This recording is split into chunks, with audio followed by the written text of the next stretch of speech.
This Christian just proved Jesus is God with the Quran.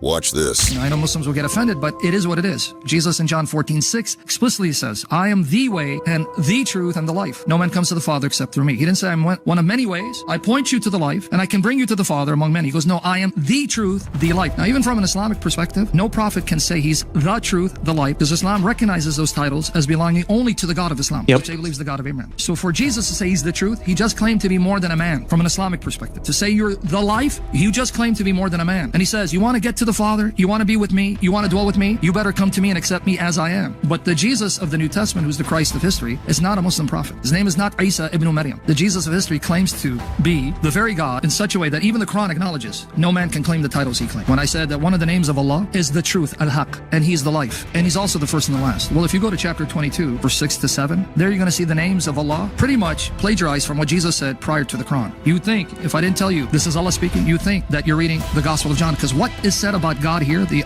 Allah of Islam, is exactly parroted from what Jesus says in the Gospel of John, which comes 600 years earlier. Here you'll see it. So chapter 22 verse 6 to 7 says, that is because Allah is the truth, al-haq, that's one of the names of Allah, and because he gives life to the dead, and because he is over all things competent. Now here's an interesting part in verse 7, and that the hour is coming, no doubt about it, that Allah will resurrect those in the grave. See, only Allah gives life and resurrects the dead, and he's the truth. Well, if I go to the Gospel of John chapter 5, Jesus said all those things, but he applied it to himself. If you open up John chapter 5, now watch Jesus say what the Quran says of Allah, but he says it 600 years before Muhammad showed up. So who's plagiarizing whom? It's not Jesus plagiarizing Allah. For just as the Father raises the dead and gives them life, even so the Son gives life to whom he is pleased to give it. So Father and Son both give life. But in 25, verily, truly I tell you. Now this translation, NIV, says a time. The literal translation is, an hour is coming and has now come when the dead will hear the voice of the Son of God, not Allah. Because the Quran says, the hour is coming, have no doubt about it, well, Allah will raise them from their graves. But who does that according to our Bible? Do not be amazed at this, for a time is coming when all who are in their graves will hear his voice and come out. Whose voice? The Son of God. So if I were to compare what Jesus says of himself with what was said about Allah, clearly Jesus claimed to be God, because the things Jesus says is ascribed to the Islamic deity, not to a prophet. So a prophet cannot speak this way